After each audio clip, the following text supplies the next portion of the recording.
a predator would probably want to take me before taking you because I'm smaller. Because, okay, if you want to use that term.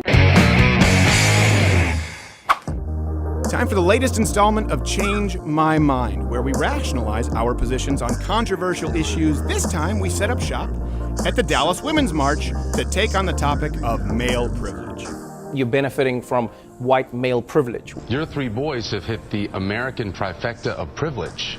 They are white, straight males. Yeah. Women are sent off to college with rape whistles, while men are not. Women who have to take extra care walking down a street to be safe.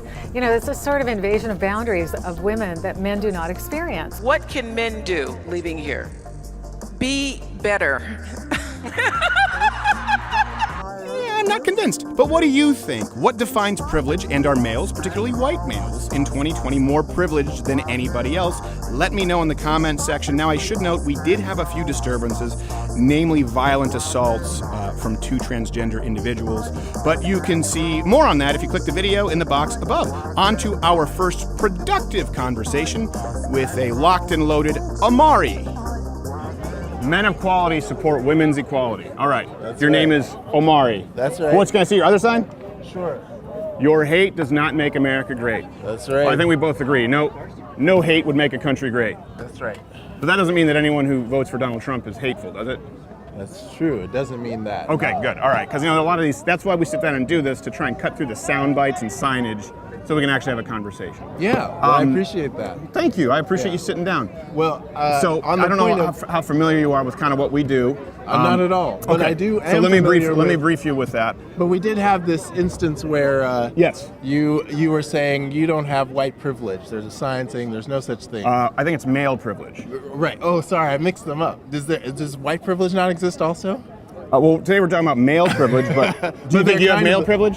I do, actually. Okay. And I think they're the same, root cause, which is the people that have the most power. So let's talk about that. So this is kind of what we do with the Change My Mind. The idea is to not be a bumper sticker slogan or just a sign. It's the opportunity to rationalize our positions on controversial topics. Oh, okay. I do not believe that male privilege is a thing. Are you saying that you're so if I can just finish my point. Sure, yeah. I don't believe that male privilege, as it's presented, particularly from the ilk of folks who are here today, is a thing. Okay. I don't believe that we live in a rape culture.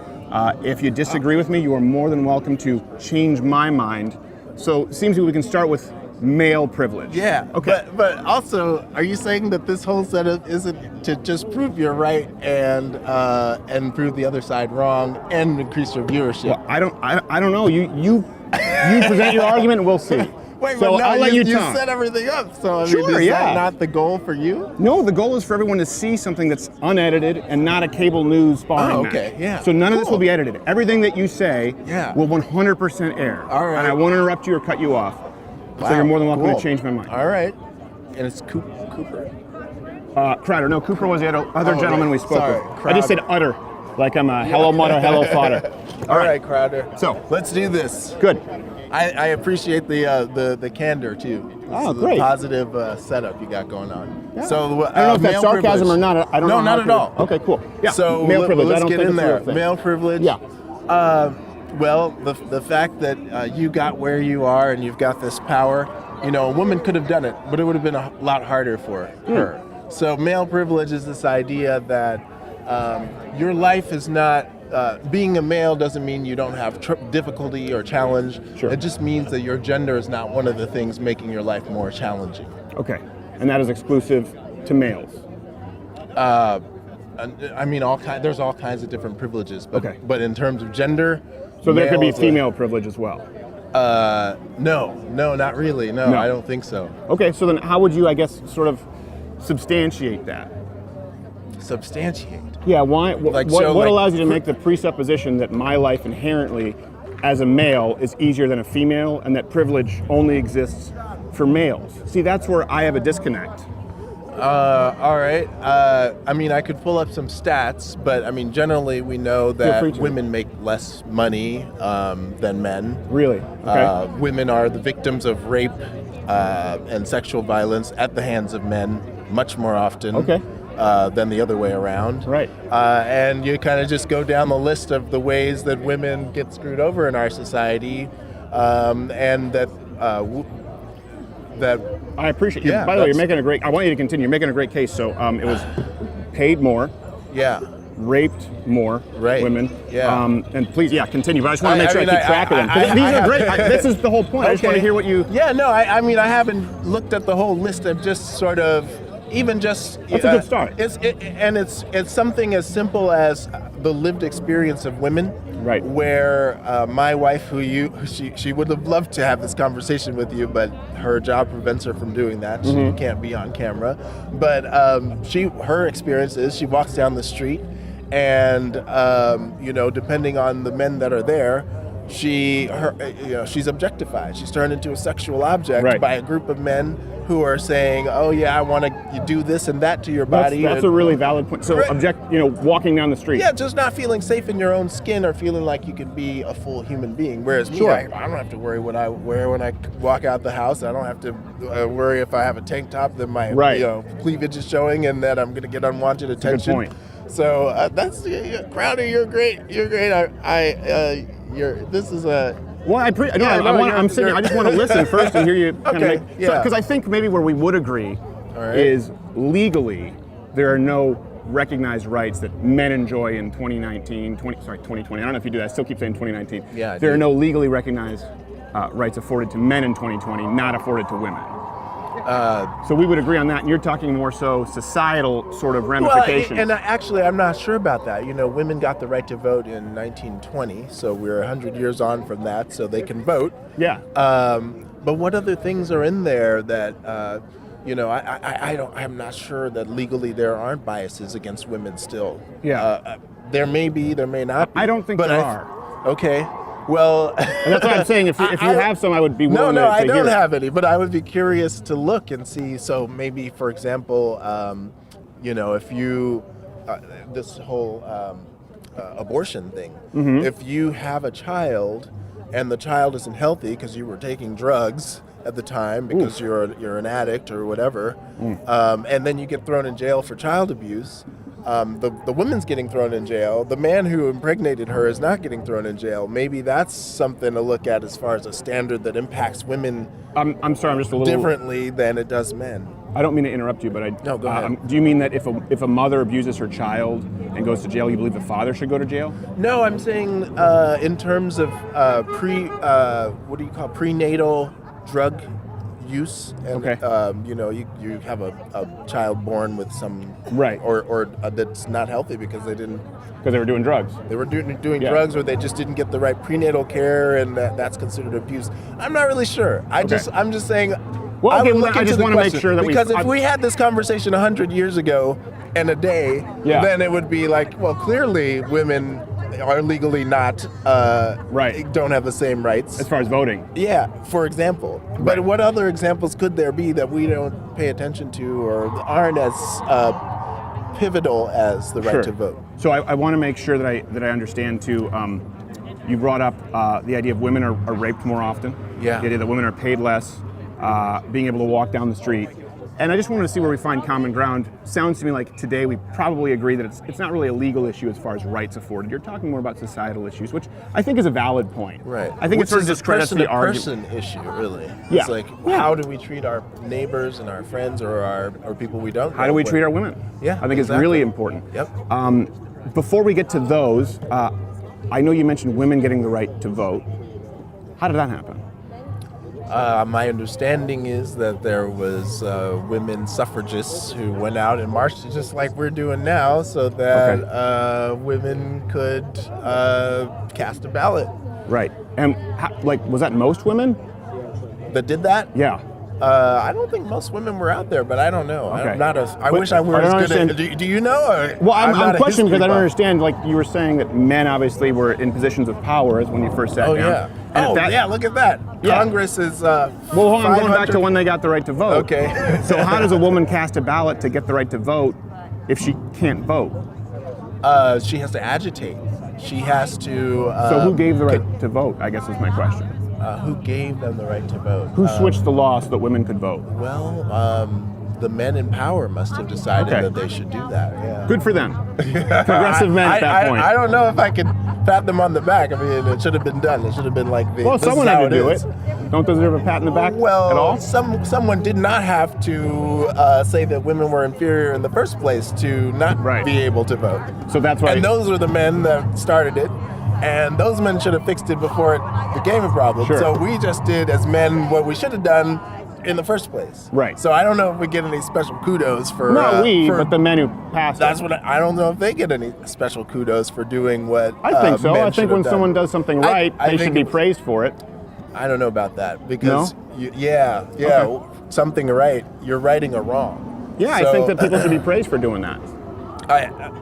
I'm not sure. I'm It not sounds to me sure. like you're trying to right wrongs today of social justice, no? Yeah, I am, but I don't want to be patted on the back for doing what I should be doing. I want to lift up the people that are being oppressed. Sure. And when they step up, and I'm supporting them, they deserve the credit for the change that they forced us to make on Okay. their behalf. I agree. believe. Not that it's bad that these men. I think signed all the of them right deserve laws. the praise. I think it's a good All right.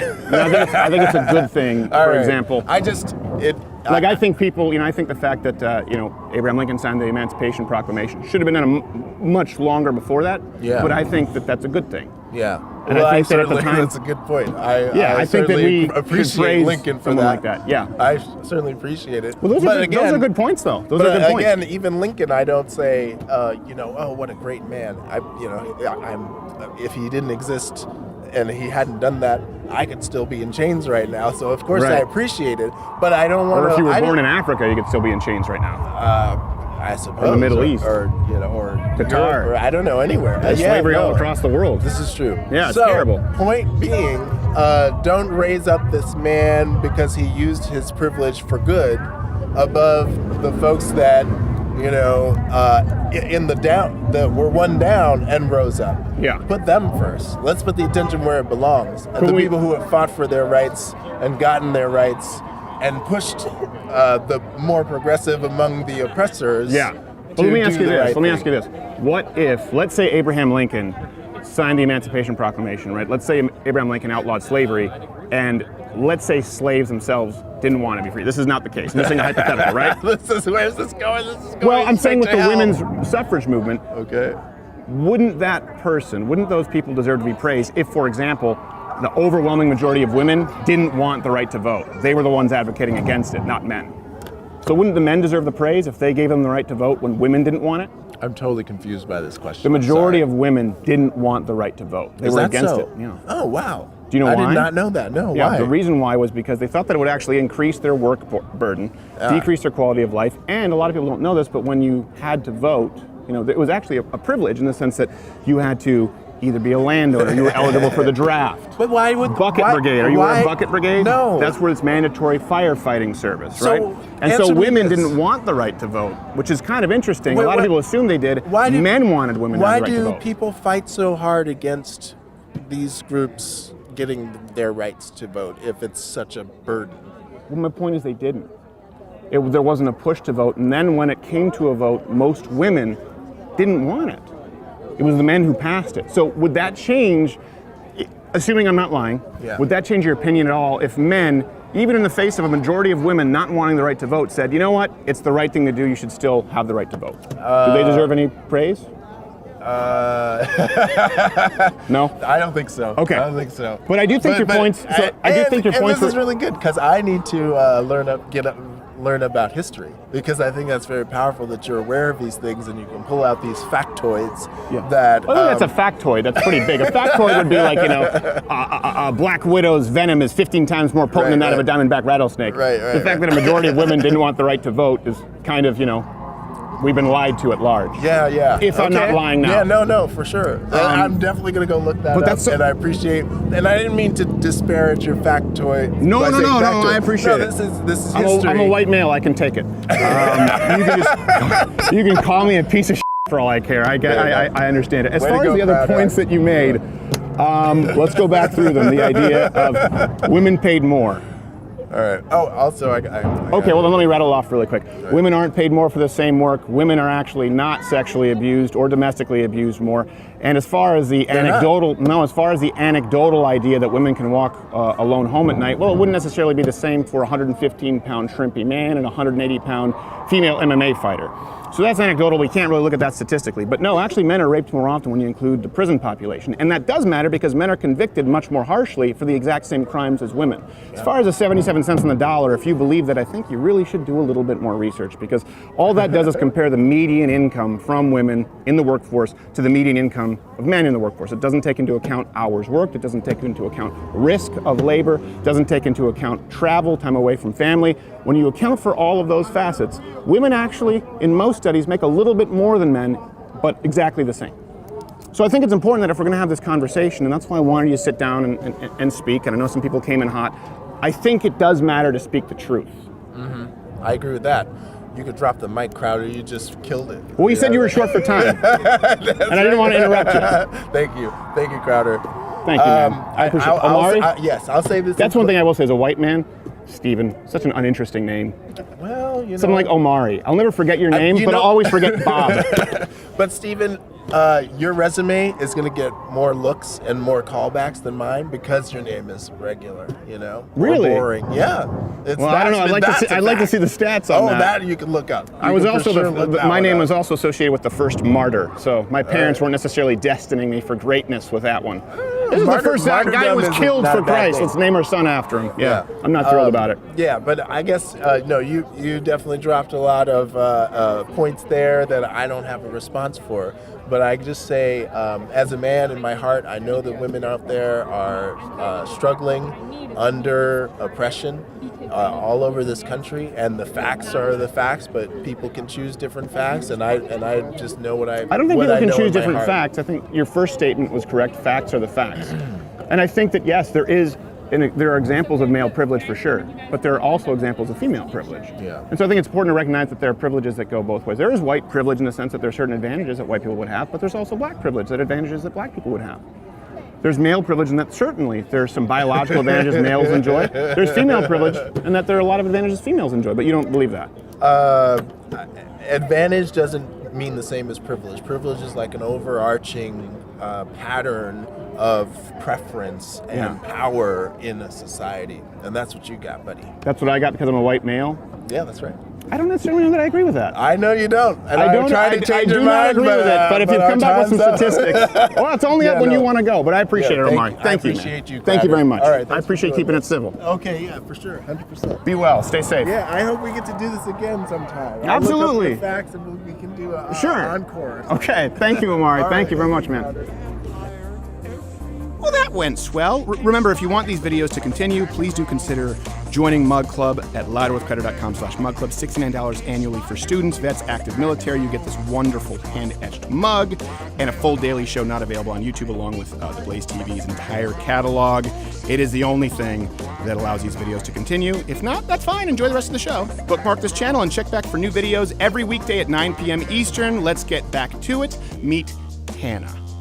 Male privilege is a myth. It's not a real thing as it's been presented here today. If you disagree, you're more than welcome to change my mind.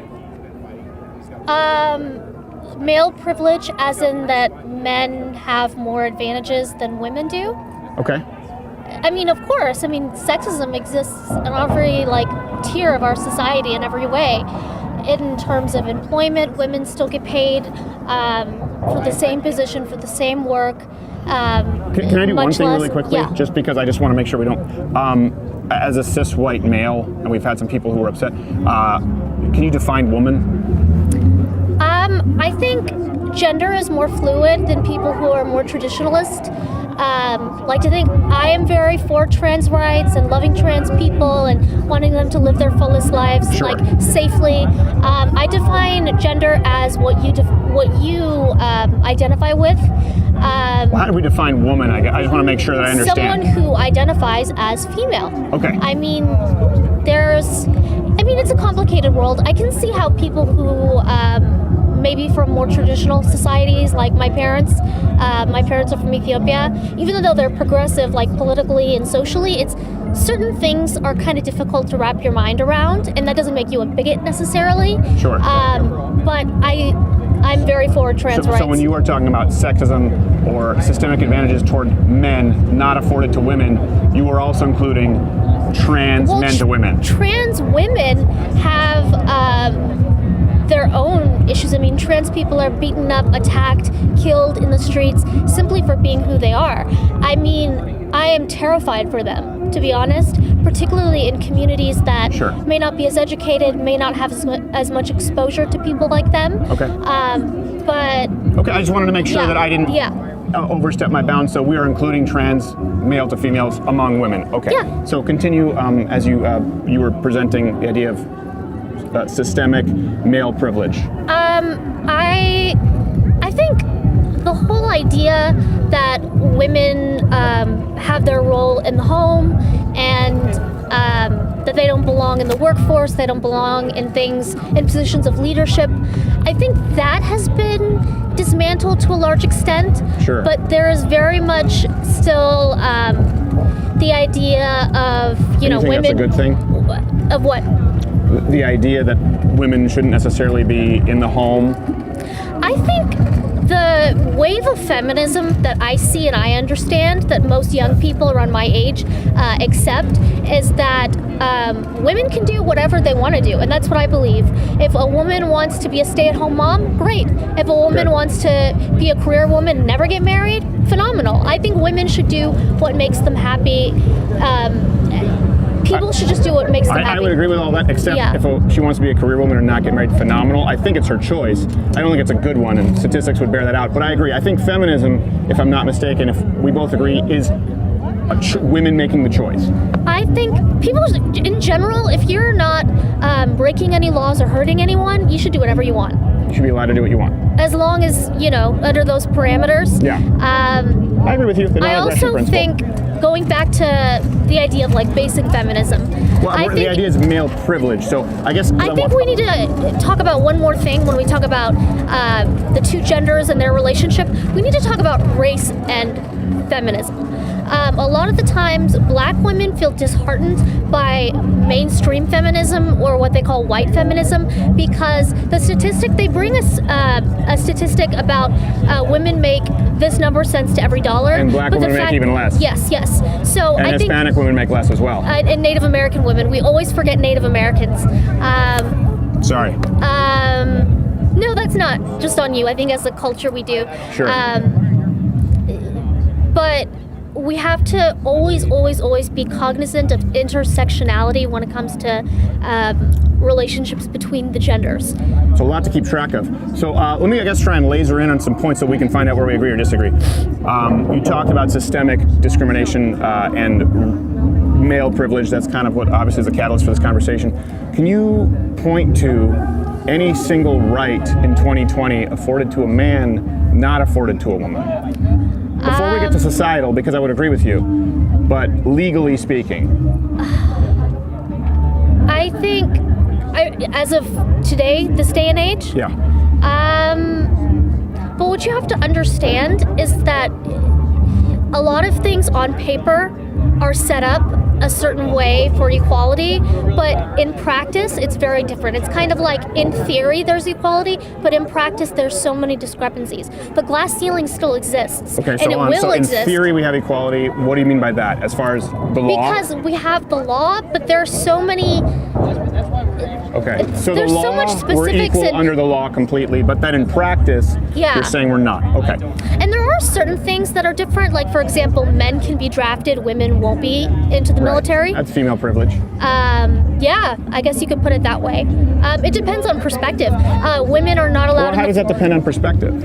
Women. Is that not a privilege to not be eligible for the draft? Some people want to be in the military, and that's maybe. Yeah, but women have the choice. Men don't. It's complex. For example, in Iraq, women are not allowed in the front lines of combat. Sure. Despite having all the training, being decorated officials in the army, they are not allowed to. And also, They're also not allowed to talk back. In the army? In Iraq. saying And I'm saying there aren't equal rights in Iraq for women and men. We would both agree on that. I'm talking about Western civilization, the United States. But it sounds to me like... No. I'm talking about in the Iraq War. Women in the United States military not serving in on the front Iraq lines. War, yeah. Okay, because they can now. Yeah, and then let's talk about... and you see that as systemic discrimination, not allowing women in the front lines. I mean, if they are just as skilled in combat, if they've completed their training, if they are decorated officers... They're far less skilled. We had to lower the PT requirements for women to make it in. Women couldn't meet the same requirements that men did, so we lowered them for women.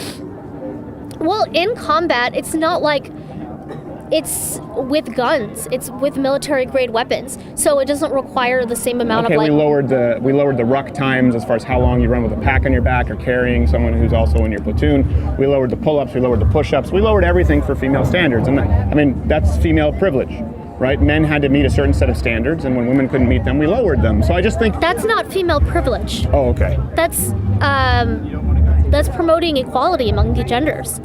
How is that promoting equality, though?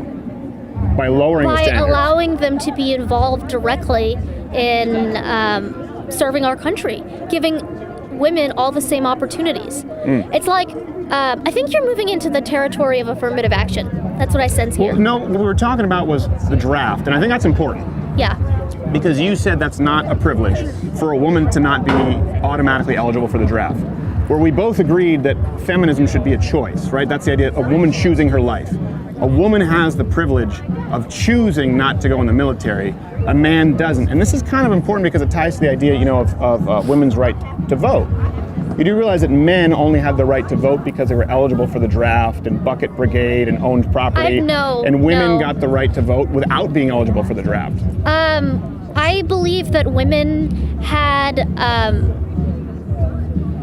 Wait, what? Say it again? Okay.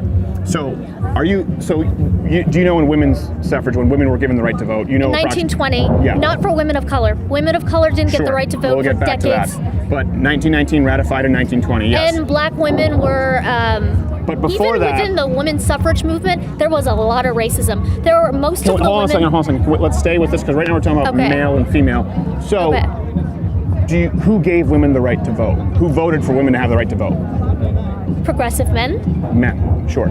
Progressive men. Did most women... And they had to fight for 80 years. But they didn't. Most women didn't want the right to vote. Did you know that?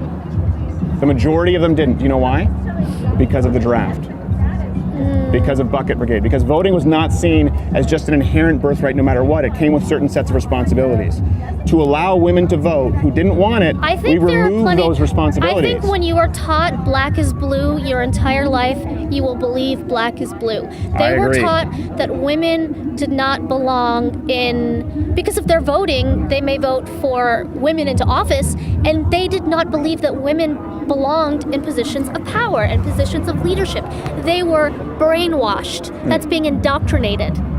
Okay.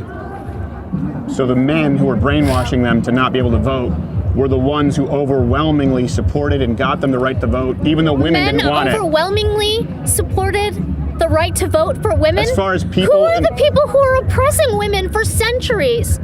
Who are forcing them in arranged marriages where they're raped and being forced to bear children that they didn't want, that they couldn't provide for?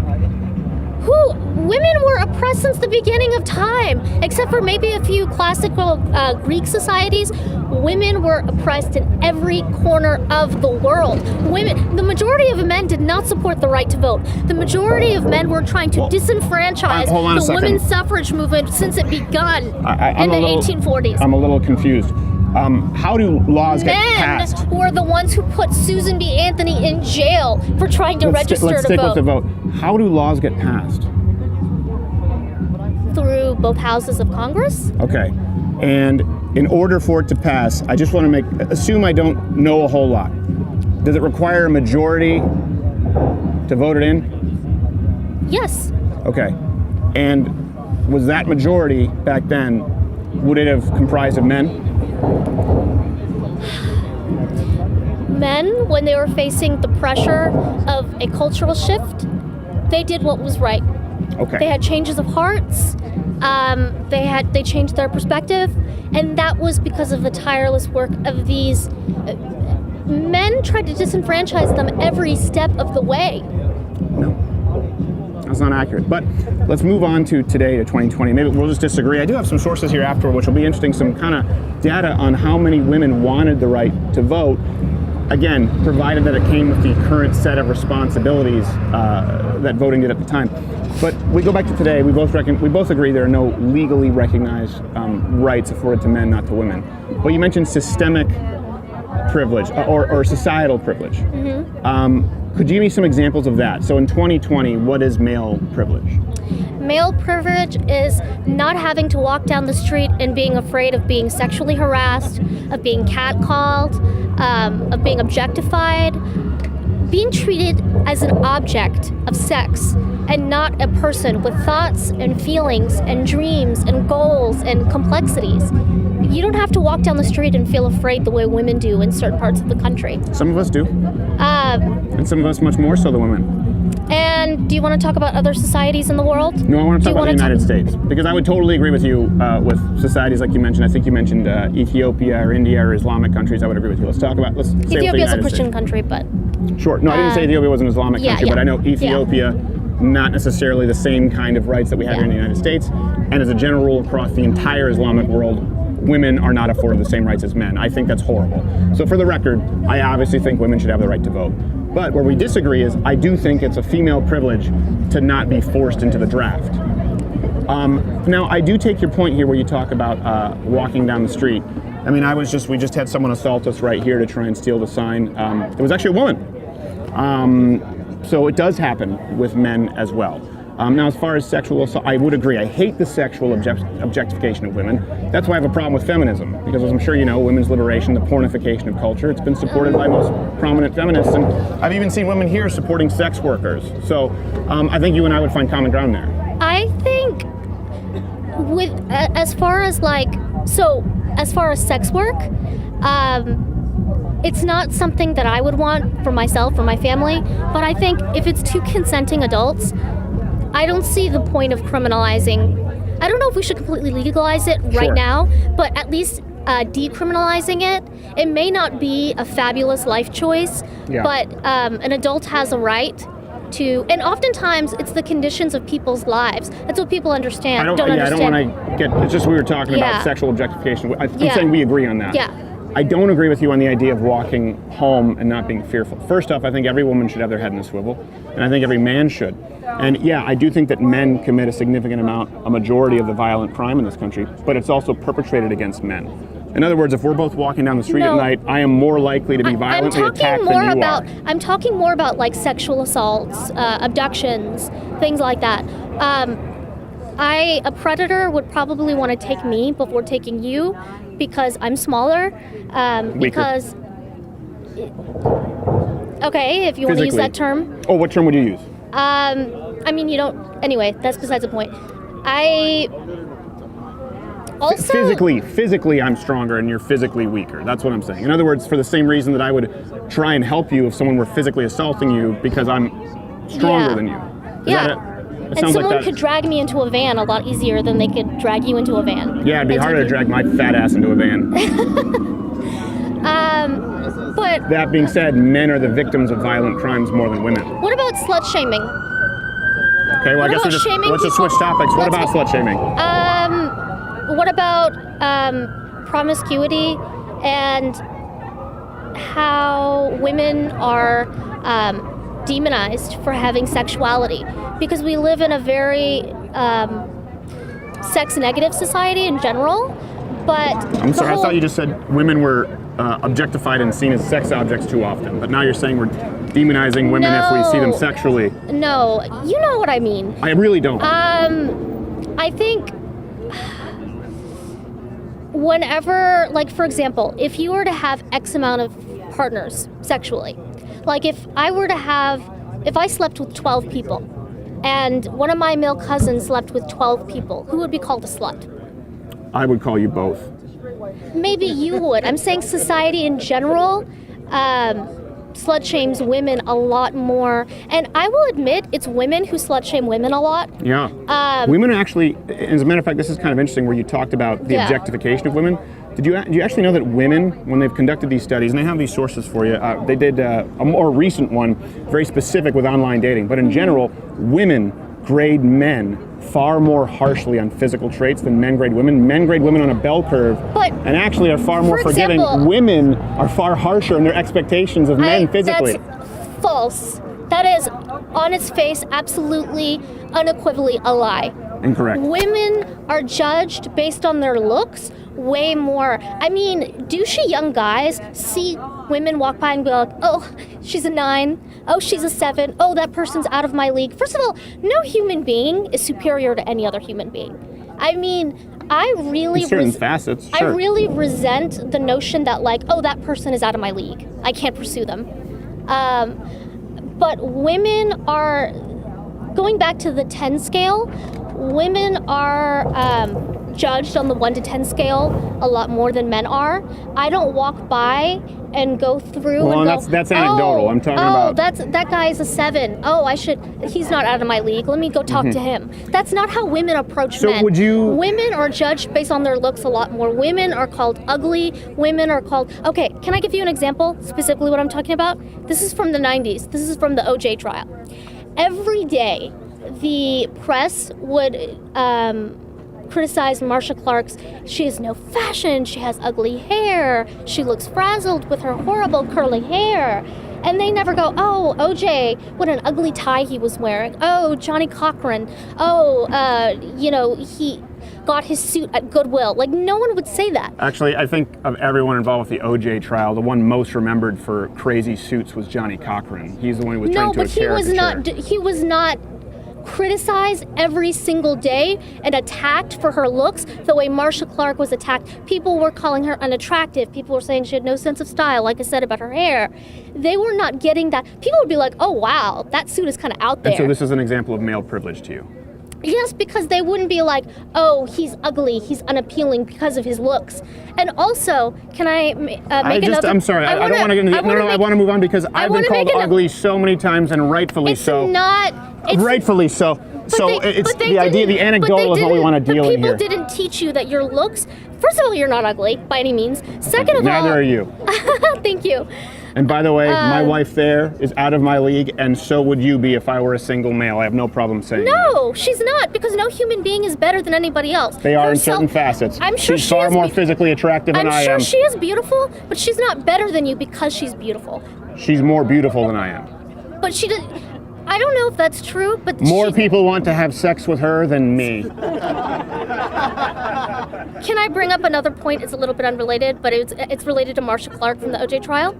People call powerful women bitches. They're like, oh, she's bossy. Oh, she's a bitch whenever she has strong views. But if a man were to conduct himself in the same way and give off the same demeanor, they'd be like, oh, wow, what a strong, powerful man. He's really getting it done. He's really sticking it to them. Yeah, But I don't women are taught, oh, she's bossy. She's a bitch. She needs to stay in her place. She needs to, or for example, when women have a serious face, oh, you should smile more, honey. Yes, smile I think more, women darling. should smile more. I mean, I think everyone should smile more. Can I express it? Because we've gotten completely off the statistical, so this just ends up being personal, so let's have a personal conversation here. Maybe because I just had this discussion not that long ago with a female relative. Okay, a man is physically attracted to warmth and tenderness in a woman, right? That is an attractive trait because we like nice women. You just talked about bitchy, right? So that's what they call women when they're powerful. No, that's what they call women when they're acting like bitches. But yes, no, men Marcia get called Clark assholes. is not a bitch. But hold on, she was a very compassionate woman, and people are calling her a bitch all the time because she was a powerful woman. People call Hillary Clinton. I would like to be able to finish my point. I'm sorry. I don't want to be accused of male privilege, but you are speaking very long. I do want to make my point. Okay. So men are physically attracted to tenderness and warmth from a woman. Yes. A smiling woman is biologically more attractive to a man than a frowning woman. Now let me tell you why. Because men live particularly to please their wives women. Hold on, let me finish. Okay. And so to us, it is attractive to see our wife or to see the woman that we love smiling. A man, and I'm sure if you've been in a relationship for any period of time, right? How often do you get the, are you okay, sweetie? Are you happy? I've never been in a relationship, but... Okay, well this happens a lot. It's often a point of conflict for my wife and I. When did I do? Are you okay? Are you happy? A man saying, hey, it's attractive for a woman to smile more, is the equivalent to a woman saying it's attractive for a man to listen more. Okay, I'm going to respond to that. Okay. The whole notion of like telling women to smile transcends relationships. It's even down the street, men come up to women and go, oh, hey, honey, hey, sweetheart, smile more, smile. And it's a very like condescending thing. It's very patronizing. It's very much... If a stranger came up and said, hey, sugar baby, smile more, I'd be like, yeah, okay, that's kind of crappy, but that's... No, I wouldn't be offended. I wouldn't be offended, but I understand it's symptomatic of the culture of patronizing women, of treating women differently than you would treat men in that way. We shouldn't. And that, if that makes sense. But you just supported lowering the PT requirements in the military so women could join up because they're weaker. Is that patronizing or is that equality? Because I'm confused. That's equality. Okay, so saying women, you can't do as many push-ups or pull-ups, or you can't do the 16-mile run. I don't know what the PT requirements are now. It may be different. You can't do it as well as men, so we're going to lower it so that you can join the military. That's equality. Can I say something about the military again, too? For example, if you look at, there's not just one general of the military, just how expansive the military is, there are several. Right. Do you see even one? And a general is not doing, they're older men. They're not doing physically like strenuous workouts. It's mostly administrative, and they don't let women do even like the desk jobs. Yeah, if that makes sense. That's incorrect. Do you have any military in your family? No. Okay. Well, I grew up in a military family. That's not correct at all. It's not, a general's job is not at all administrative. Frankly, I would say that's a bit of female privilege because you're kind of glib on that topic. It's an incredibly intellectually strenuous and emotionally strenuous. I'm sure. I'm not saying they're not done by any means. It's military science, I'm sure, is complex. I'm sure they're very intelligent. Yeah. But what I'm saying is that's not a physical job as much as the guys in the lower. You can't tell me it's just as physical as the guy who are on the ground running in Iraq. No, it's not just as physical, but men are more suited to it, and that's why they tend to be generals more. Why are men more suited to it? Well, there are two reasons. You just said that they're older men. And yes, I don't know if you know how long... They're typically older, yeah. I've Do you know seen how them long at the it State takes of to the become a Union. general? Decades, probably? Yes, I don't know. exactly. So that would go back to men being in the military longer than women, certainly in those positions. And yeah, listen, but I'm sure if there's they're a military, like, for example, the McCains are like military royalty. Sure. I'm sure it'd be much easier for them to get that than like a bub off the street. That may be so. I think, but I do appreciate, I think we have some other people who might want to sit down. Oh, okay. So I do appreciate I loved it. Thank you very much. I appreciate it. Thank you. It's nice meeting you guys. Keep your head in a swivel and stay safe too. There's some riffraff around here.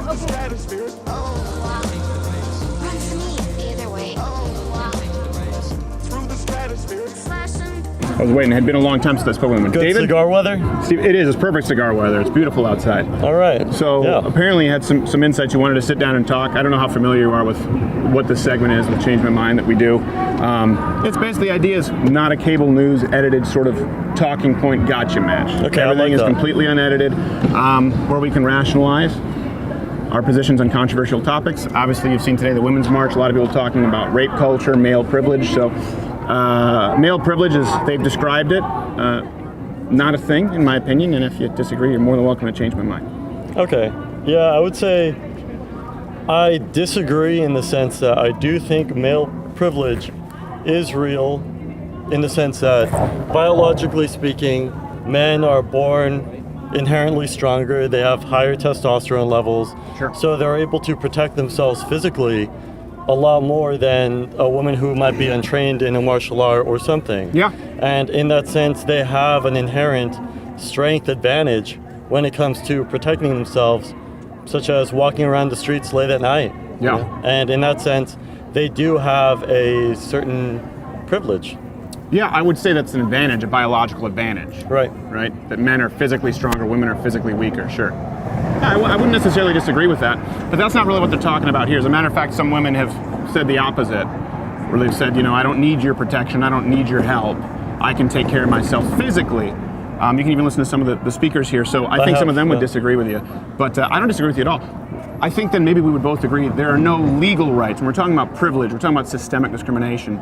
There are no legal rights afforded to men not afforded to women in 2020. I don't disagree with you entirely on that point. Where would you disagree at all? That being said, I didn't hear any of the speakers today saying that they don't need men's help. They don't need men's support. In fact, I didn't feel say like, men's help. I talked about men's physically protecting them. Okay. Yeah.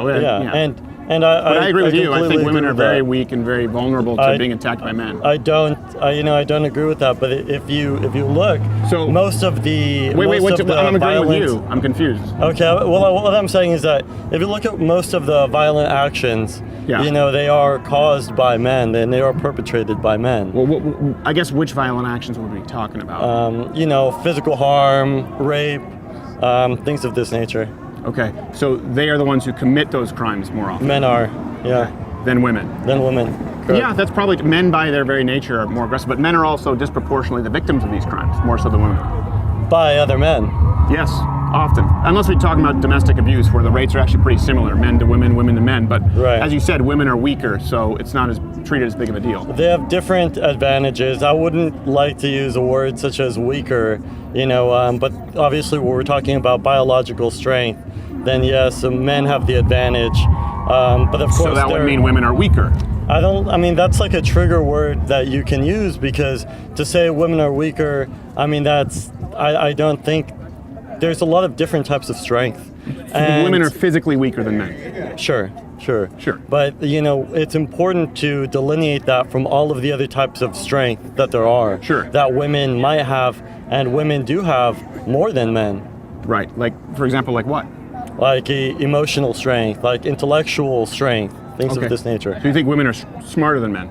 I think, I don't think there is any difference, biologically speaking, between a woman's intelligence and a man's intelligence. Oh, well, you said intellectual strength as though it's an advantage. So you're saying it's equal, not that women are smarter. Most humans are very similar in that aspect, and there's not a difference between any certain race or gender in terms of intellectual capacity. Yeah, I think that's I would agree with that. Okay. But you listed those as advantages. You said, for example, you didn't want to use the word weaker in relation to physical strength. You said that was a trigger word, but then you said women have some advantages over men, and then you listed emotional strength and intellectual strength. So I'm confused. It sounded like you were saying that they're emotionally stronger than men, or I intellectually? think they could be. I think they could be emotionally stronger than men. Okay. Yeah. And men are physically stronger than women, they're weaker physically. That being said, movements like this are extremely important, because it's important for us as men to show solidarity with our women and with all certain people who are sharing this experience that we have. Yeah. And we're all trying to get the same exact thing, which is just a better life for ourselves, for our family, for our community. So I think it's very important to show our unity and our solidarity with people that we don't even agree with. Yeah, well, I do show solidarity, but I show solidarity with women who share my values, not because of their gender. Most of these women here wouldn't represent the values, not only of myself, but of half of the women in America. Okay. Yeah, I guess what are the values here that you're showing by saying that, male privilege is a myth, that men are in all terms stronger than women, I didn't that say women that. are weaker? You said that. Okay. Well, I heard You you said say men are physically stronger than women. I said, so women are physically weaker than men. That's what I heard you say. Yeah, that's correct. Yeah, I was agreeing with you. Okay. Now, I wouldn't like to Is your say- problem is with the word weaker? Yes, So you can exactly. say men are stronger than women physically, but you think it's inappropriate to say women are weaker than men. Yeah, because we're not putting it in the proper context. Yeah. Okay, what would be the proper context? Strength, period.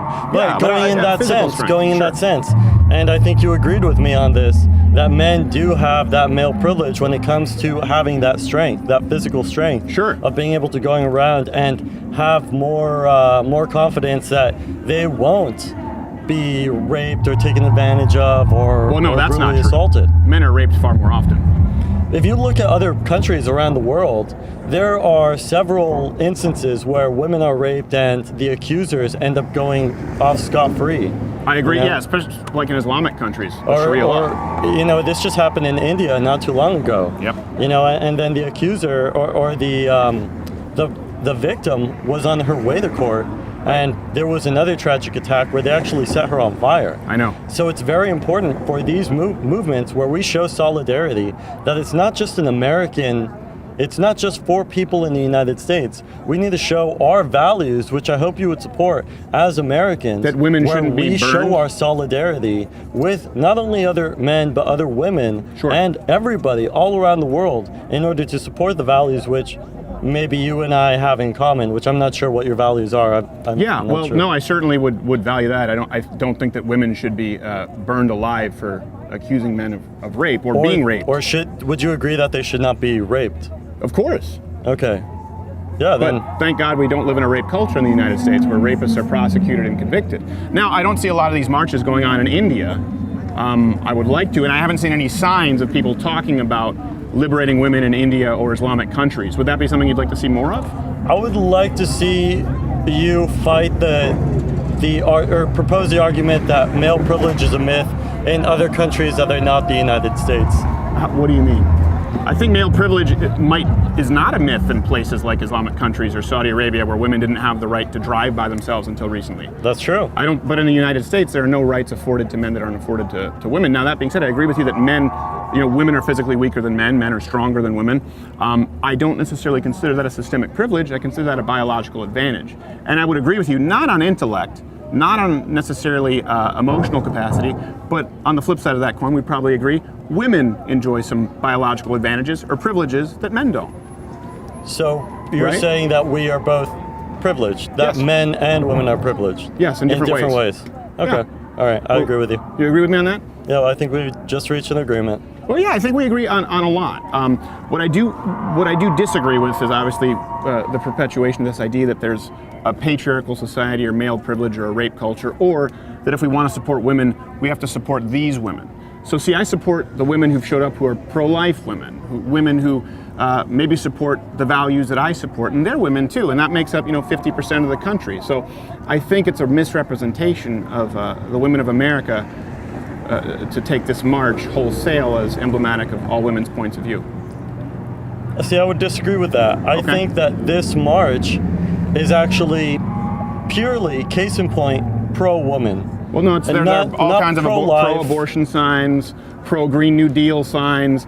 I mean, this is pro-leftist democratic policy. Nevertheless, it should be a woman's right to choose what they're able to do with their own body. I mean, it should not be up to men, in government to decide what we can do, what we can have our own bodily autonomy. Sure. I would hope that you would agree with me.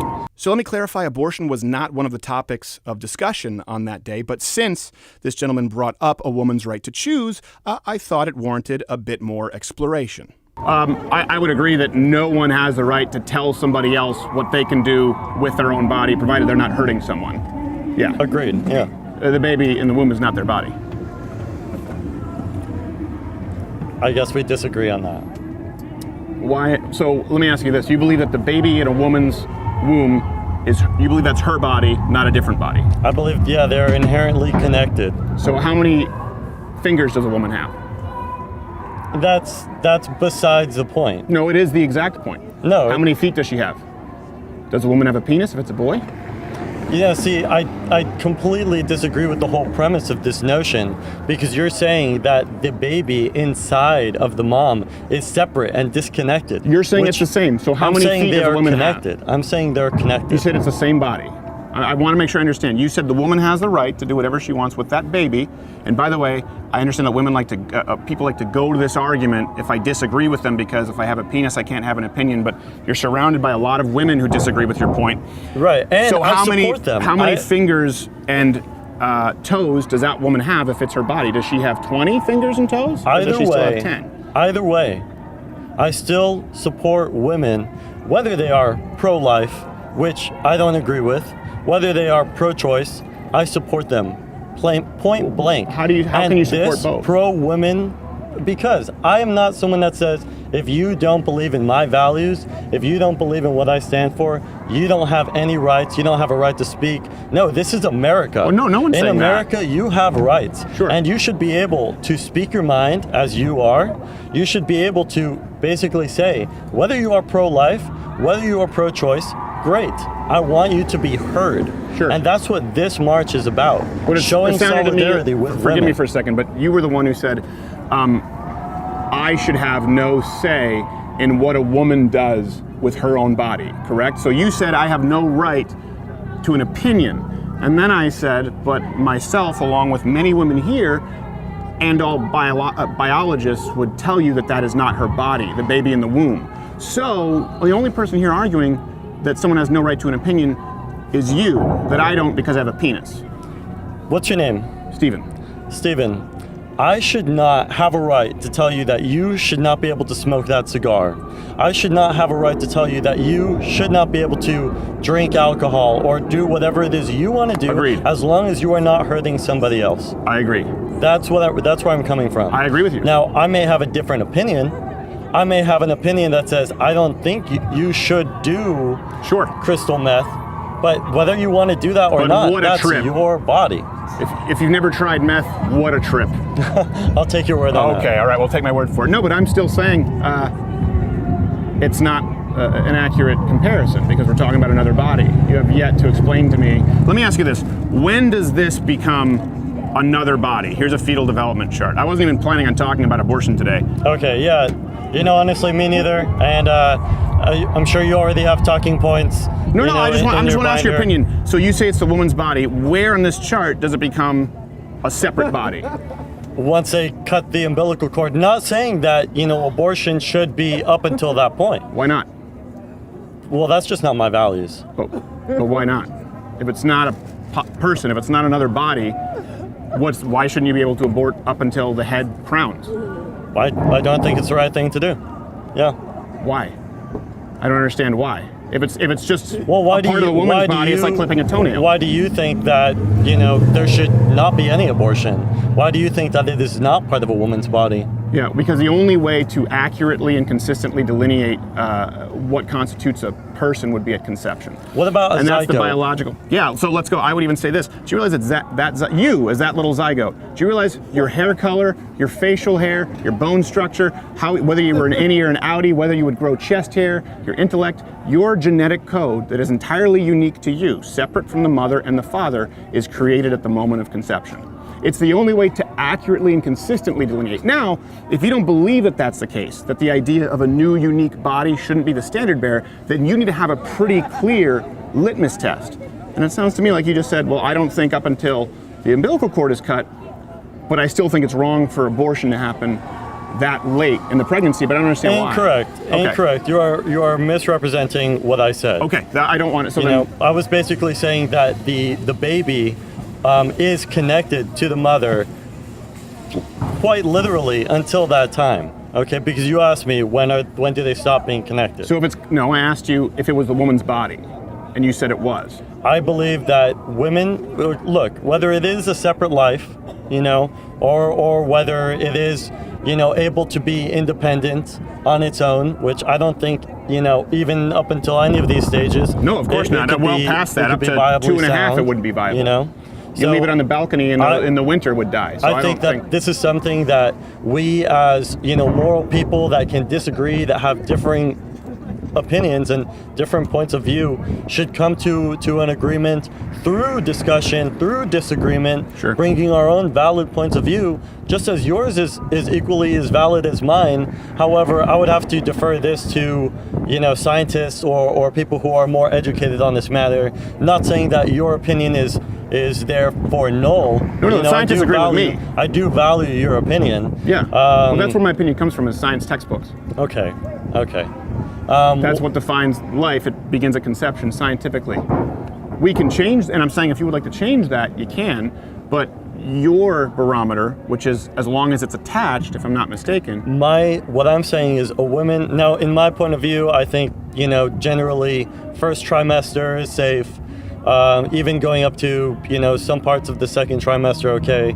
I get a little bit of hesitation when it gets anywhere past that. But then again, why?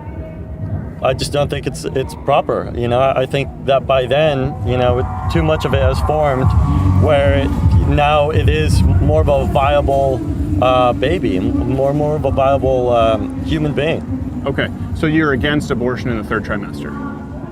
You believe that shouldn't be allowed?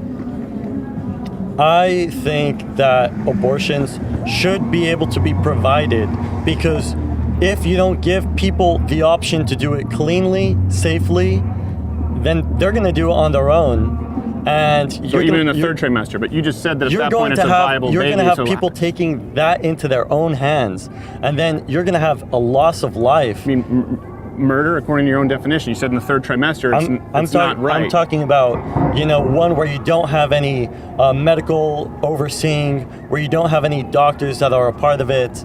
But it would still be ending a life in the third trimester. A lot of issues there, by not having these women in a healthy, sterile, safe environment. So you're against abortions in the third trimester, except in a healthy, safe, sterile environment? No. Once again, misrepresenting what I'm saying. I'm trying to understand your point. I am pro women's choice for them to do what they want with their body. Up until when? Point blank, period. What they want to do with their body. So up until it crowns? No. Okay, so then up until when? Just like the same exact way up until that when? I am for you smoking your cigars, doing whatever you want with your body, I am for women to have that choice, to have that education, to have that availability and that security of being with a doctor. Got it. All the way up until the umbilical cord is cut? No. Okay, so then up until when? I'm not the arbiter to say. In my point of view, I would say somewhere up until, in the generally in the second trimester. Okay. But of course, every case is different. So what changes from the second trimester to the third trimester that makes it unacceptable in your opinion? Obviously, we know that there's more development happening, but I think it's very important to look and see where is the phase of development, because as we know, different organisms, different babies develop at faster rates than others. Okay, so forgive me, what was your name again? David. David. So David, if David, you can wave your wand right now. I'm just trying to understand your position on abortion. You can determine abortion law. It is legal up until? Whether you or I agree with it or disagree with it, can we agree that abortion, if it's going to happen, which we know people are going to abort their babies anyway, at a certain point, shouldn't it be safe? Shouldn't it be in an environment where they won't potentially die because, of the baby's always dying. I'm talking about the mother. Well, I'm talking about the baby. And so I'm asking you, you are president, you're a dictator. Abortion is legal up until? I'm not a dictator.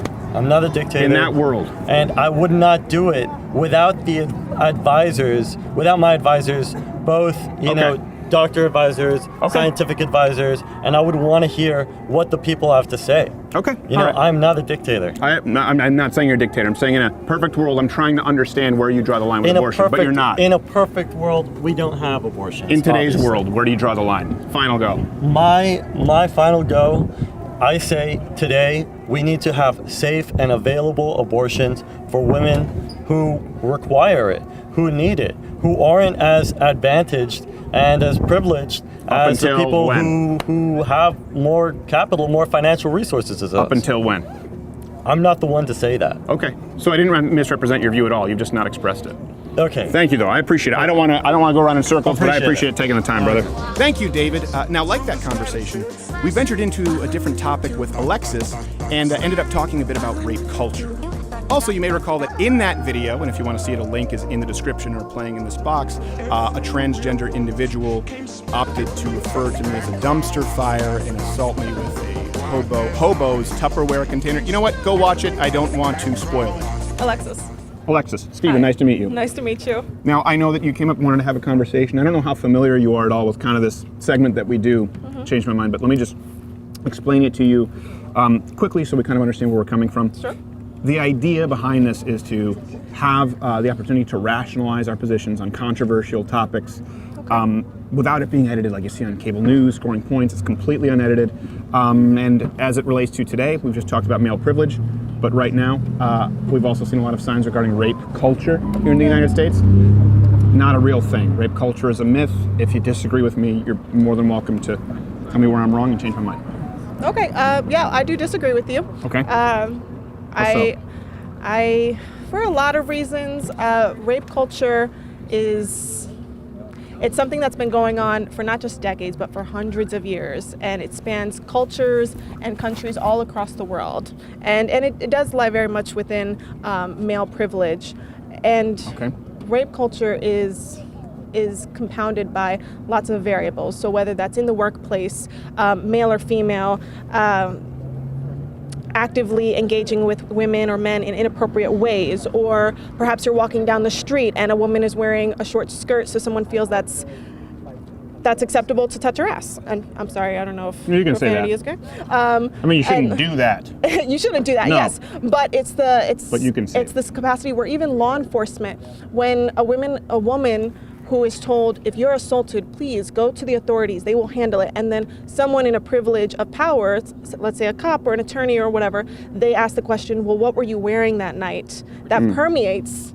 Which is bullshit, by the way. It is bullshit, I'm so yeah. sorry. And Sorry. you think rape culture is a fucking Can you just wait? We'll have a conversation Don't worry. afterwards. I agree with you There's no wholeheartedly. conversation that needs to be fucking had. Rape is fucking serious. Rape has happened to me 4 fucking times, and I'm sick and tired of this fucking debate. Men need to respect women, period. So you should respect women. I'm sorry. sorry, I am a woman, so fuck you if you don't think Sir. so. I don't really have time for this. I- and I don't have time. My No, mistake. You're going to let me speak because here's my truth. I've been raped It's your 4 privilege. times. I've known women that have been raped multiple times gruesomely. And how dare you sit up here and try to say that women aren't worth respect? Fuck you. I didn't say that. I am a woman. I just became a woman. It's just like, are you fucking kidding me? People don't even respect me, period. And I'm already black, so it's just like, yeah, that already goes against me anyways. But still, fuck you piece of living garbage ass dumpster fire trash gum on the bottom of my shoe. Oh my God, I wish I had a tissue for the blood. I would fucking, Might I suggest it's your behavior, not because you're black or a woman. I'm sorry. Can I stop here? Can I stop here, please? She has just made a statement about being assaulted, which is very vulnerable and it's very scary to do. I am She sorry just for called me that. a... I understand. Yeah, the I understand. gentleman just called me a fucking piece of shit, so I'm saying that's... Sorry, my mistake. Just made a declaration. So that is when very did she painful. go from male privilege to female privilege? Because she just said she only became a female recently.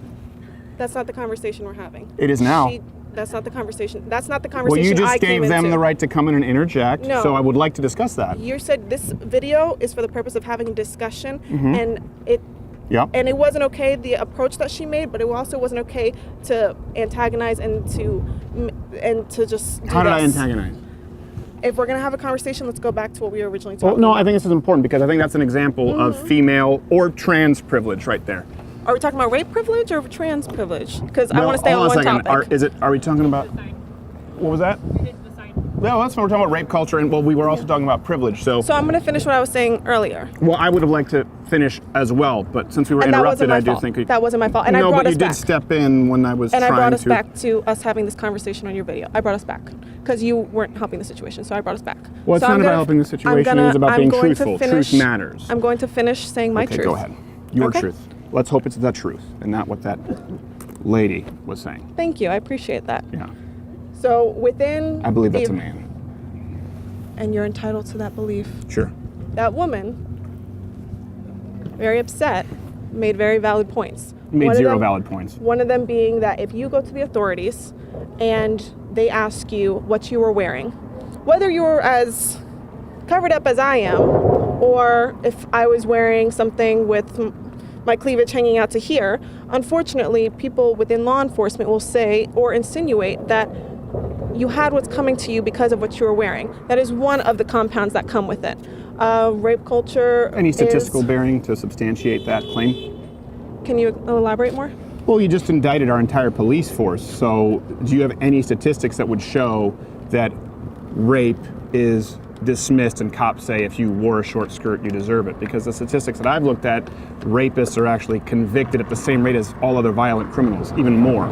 And that's great that there's a conviction rate for that. And I'm sorry, I don't have the stats on me right now. And what I've read of legitimate research and what I know of, and it's not about that. It comes down to that should never be insinuated within any context of a woman saying that she was assaulted or raped. It should not be invited in for you to insinuate that what one was wearing had anything to do with the matter. I would never do that. I don't know that police do that.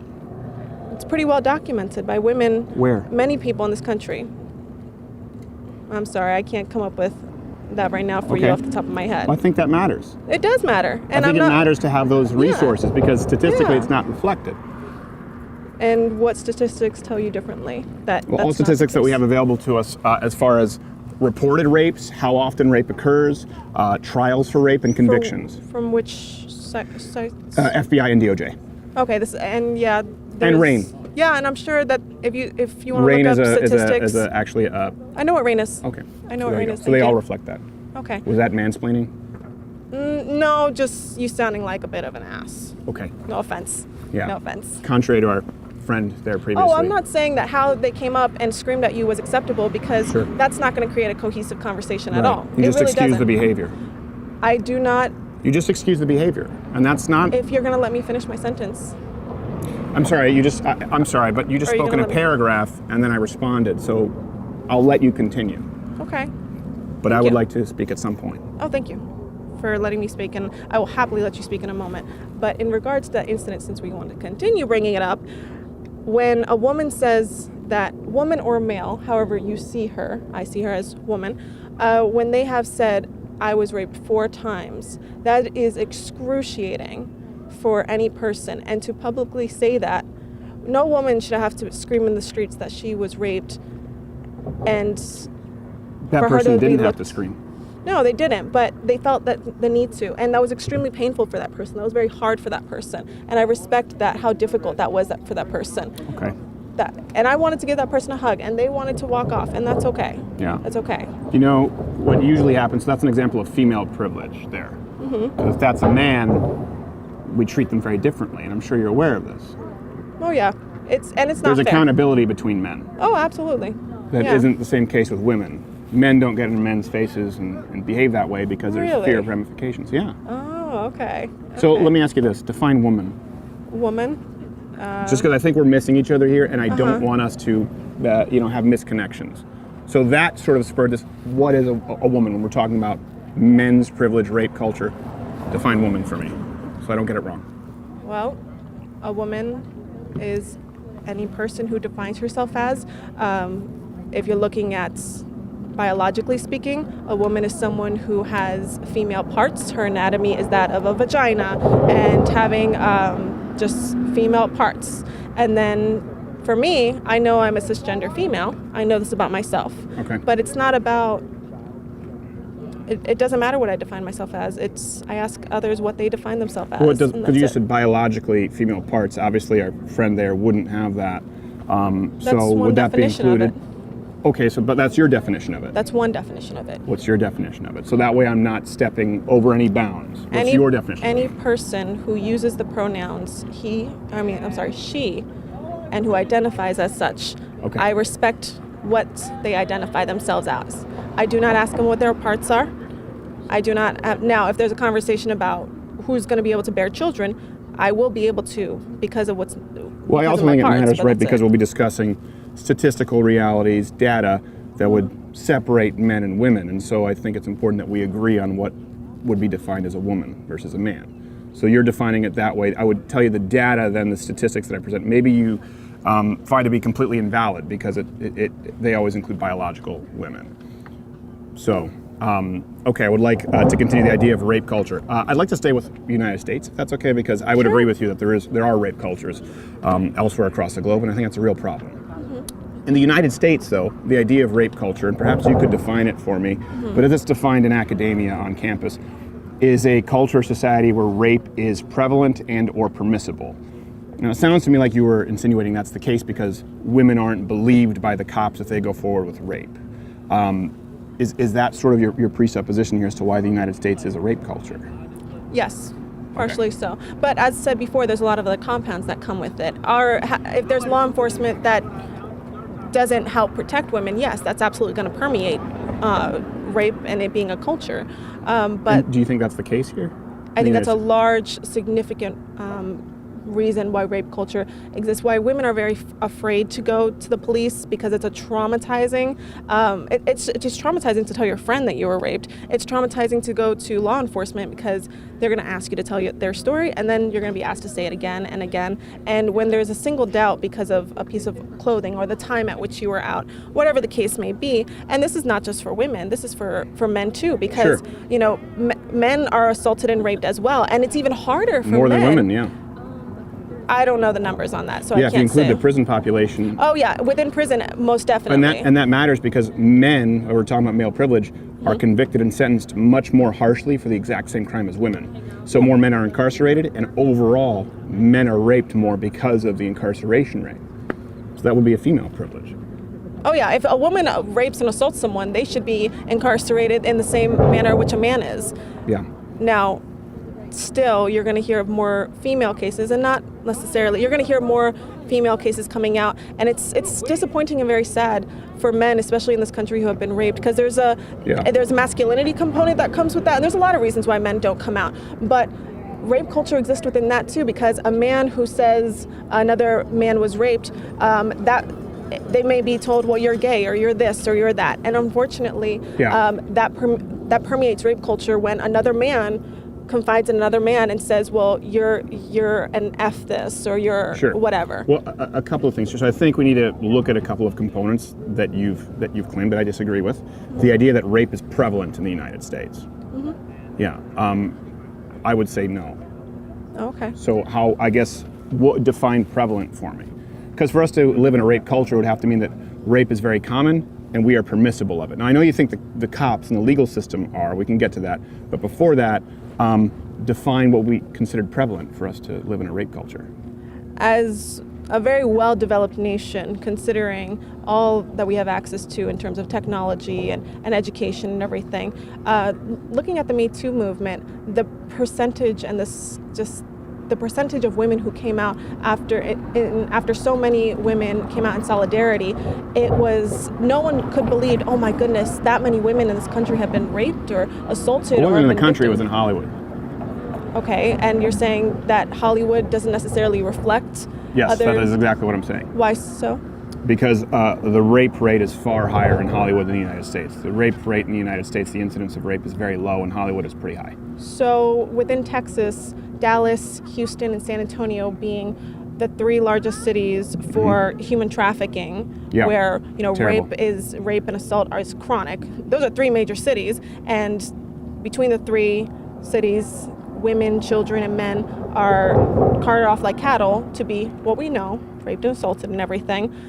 You're talking about like sex trafficking. Yeah, absolutely. Yeah. No, I agree with you. That's why I'm a big proponent of the wall. That's here in Texas, not Hollywood. Yeah, no, it's still, we're talking about Texas. Texas still would have a far lower incidence of rape than Hollywood. And I do think, do you have the stats on Texas specifically? Maybe it is higher than the national average. Well, I'm sorry, I was not prepared to come here today. Okay. Not nearly as well as prepared as you are. Well, I guess how often do you think rape occurs? Well, pretty frequently, considering many of the women in my household, within my circles, as someone who has volunteered with Planned Parenthood, as someone who has invited those conversations amongst other women and men in her life, it is far more common than ever expected to be. That's true. My wife volunteers at crisis pregnancy centers that are right opposite Planned Parenthood, sort of the opposite.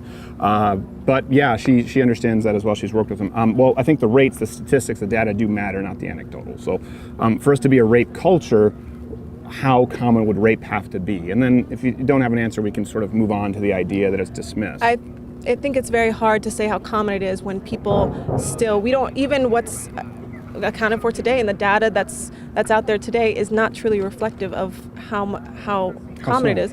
People are scared. People are scared, especially if you're a black woman in this country. It's very scary because you're more likely to have been assaulted. You're more likely to experience police brutality, and that's just a black woman. But women in this country, men in this country are very scared to talk about this.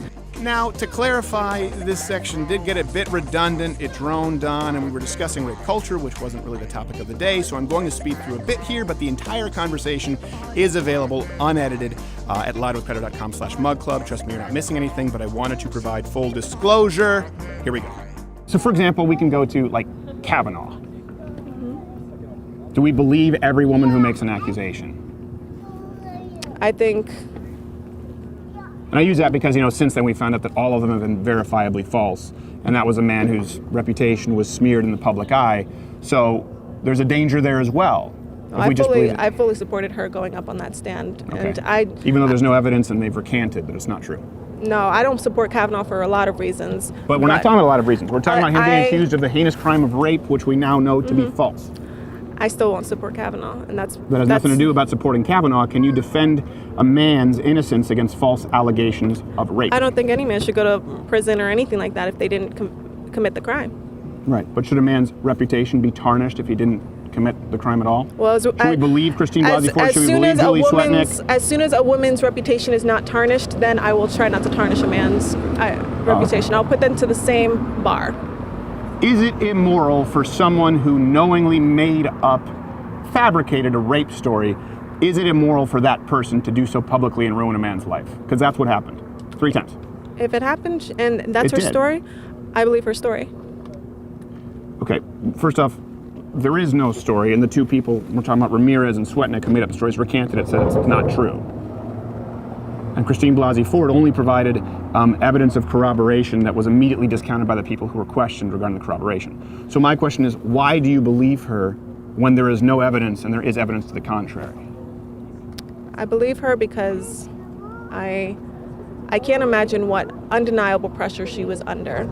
And it's not an excuse for anyone to make up a story, but I do believe that her family was threatened, the people she loved were threatened, and it's an unbelievable amount of bravery for what she did. It takes an unbelievable amount of bravery to lie about being raped? For her to go to the stand in front of many privileged males who already discounted her story and to still go up there, I applaud her for that. So if someone is knowingly lying about rape, you applaud them for it? I don't know if her story was a lie. It is. Okay, what about Julie Swetnick and Ramirez? They said it was a lie. Were they brave? It's not the first time rape victims have recounted because of, unfortunately, tremendous amount of pressure.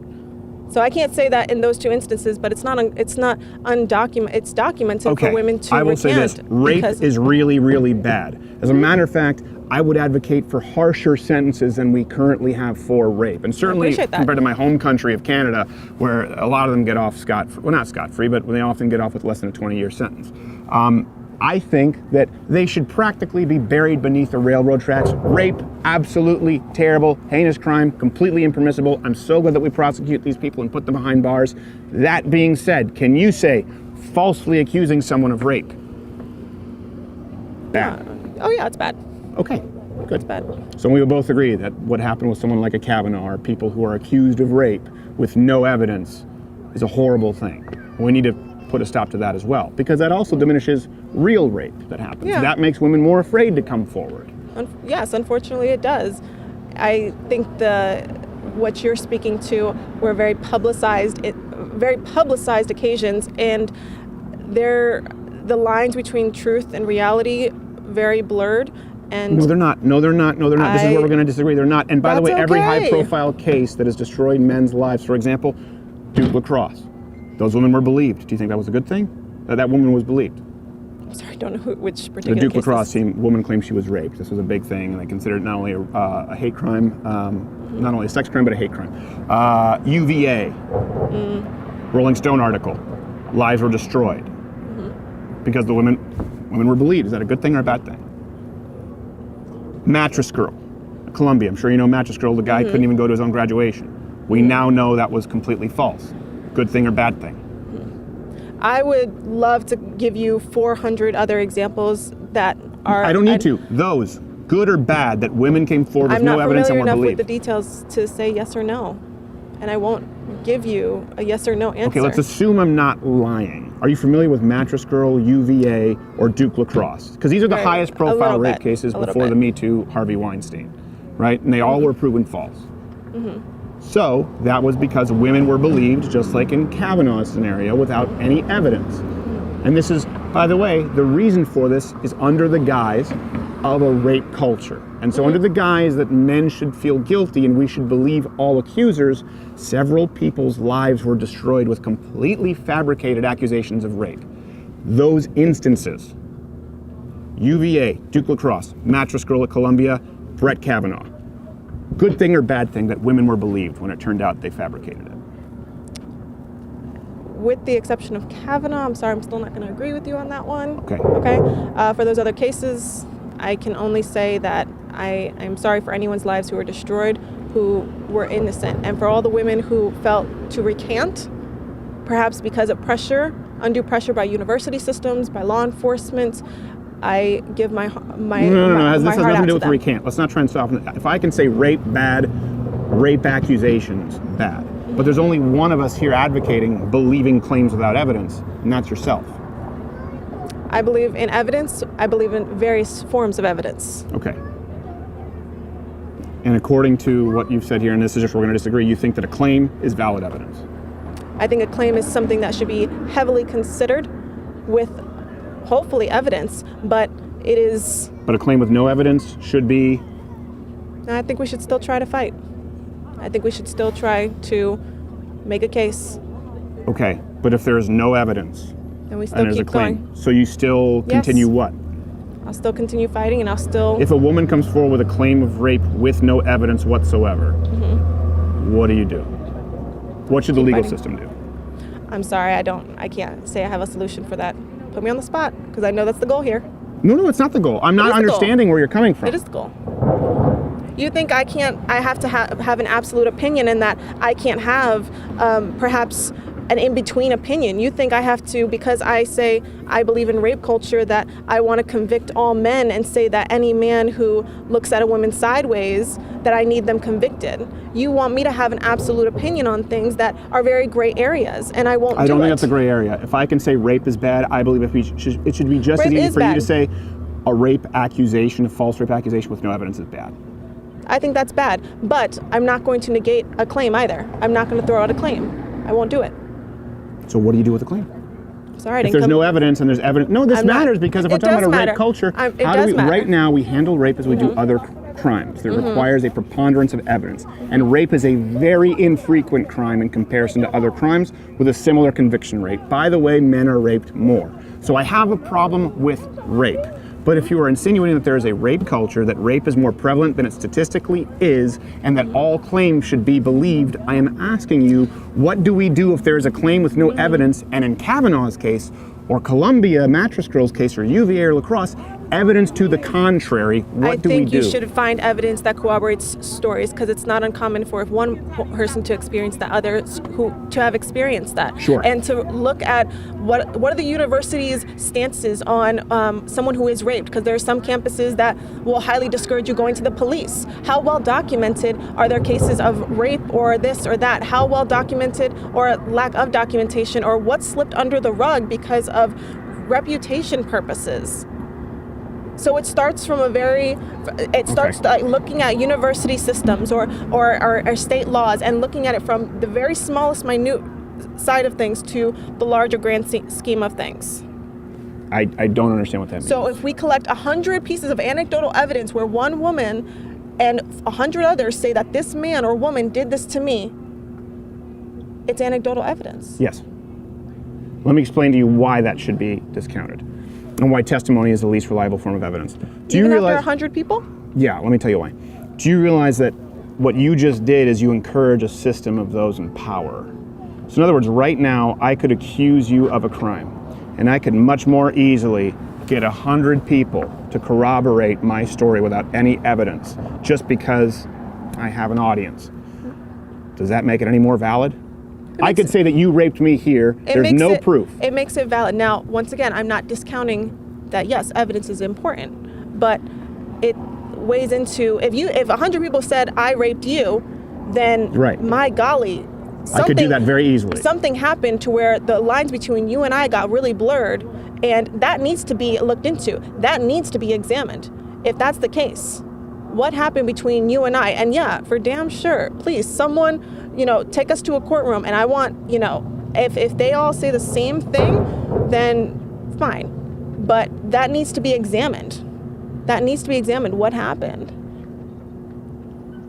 Okay, so your standard is just as long as people make the claim, then we need to treat it as valid as any other evidence. I think we should weigh heavily into that. So. I think it's a very dangerous proposal. I believe in innocent until proven guilty. We have a current legal system that I think is a much better standard bearer than X amount of people said someone did something. Because that's what led to witch burning, and that's what led to women being afraid of coming forward in the first place. And innocent to like proven guilty in Islamic societies where you require a certain amount of witnesses, it's going to lend itself to men being able to gather more witnesses. Innocent until proven guilty is a good system by which we lead by. And I understand that if I lived in another country where guilty until proven innocent, yes, we'd be rotting in a jail. But I know of... I know of a story just recently, and I'm sorry I can't say the name of this individual. Come on, that's inappropriate, sweetheart. You feel better? Oh, are you offended by what I said? No, I just don't think it's necessary. Aren't you just feeding into it? You do realize that's a violent crime, correct? You're fine. Ah, so because there's no damage done, it's You're fine. Okay. You're fine. Understood. Just recently... That doesn't bother you. What if that were a man? Because that's a woman. Wouldn't bother you. Not this moment. Okay. I think you might need to check your own privilege and bias. If you think that behavior is acceptable, if you think someone whipping something at somebody because they disagree with them is okay because I'm fine. There was 100 Trump supporters here, and I didn't say a word to them. I smiled at them, waved, There couldn't be less relevant. We've had someone who's come up and committed verbal assault, which is known as battery, and then actual assault. And if I went up and kicked someone Sorry. and threw someone, yeah, it probably wouldn't be okay. But that's not okay. oh no, it's not okay. No, it's not okay. But you seem more offended at me calling the man sweetheart. No, I just think goading a person isn't necessary. Well, I'm not goading. They're already down the street because that man is a coward. So I know you think they're brave. I think throwing something and running away, not very brave.